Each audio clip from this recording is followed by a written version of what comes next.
खुलुमबाय बड'लेण्ड निउज 24 आव नोंथांमोनखौ बरायबाय। दान मोनसे नेनानै दिनै आसाम बिधानसभा बिसायख'थिनि भट साननाया फुंनि 8 रिंगा जानाय लोगो लोगो जागायबाय।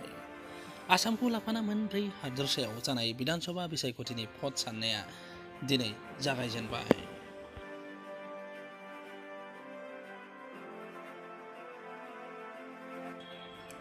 दाइन रिंगा जानाय लोगो लोगो गिबियाव पस्टेल बेलटफोरखौ साननाय जाग्रोयो, बेनि उनाव EVMनि भटखौ सानगोन।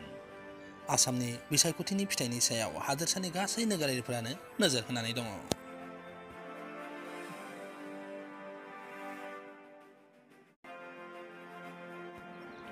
आसामाव देग्लाय सोर हानजाया सोरखाराव फैगोन बे साननाया गासैबो गोसोआव जाखांदों ना BJP हानजायासो फिन सोरखार दाफिनगोन बेखौनो बयबो नोजोर होनानै दङ।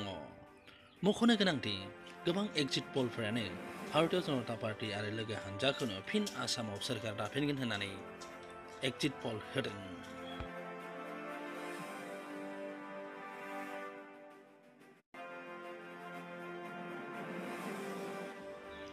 मख'नो गोनांदि आसामाव गासै 126 समस्ति दं।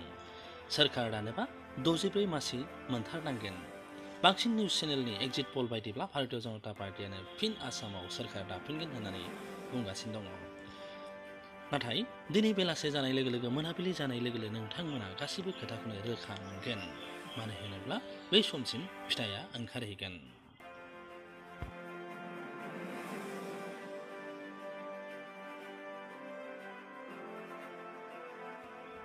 नायगिरि नोंथांमोन, आसाम बिधानसभा बिसायख'थिनि भट साननाया मोनफ्रोमबो भटिं काउन्टाराव जागासिनो दङ। नोंथांमोना मिथिखागौ आसामाव 126 समस्तिफोर दङ आरो बे 126 समस्तिनिफ्राय मोन 64 मासियाव देरहासारनो हाग्रा हानजायानो सोरखाराव फैयो।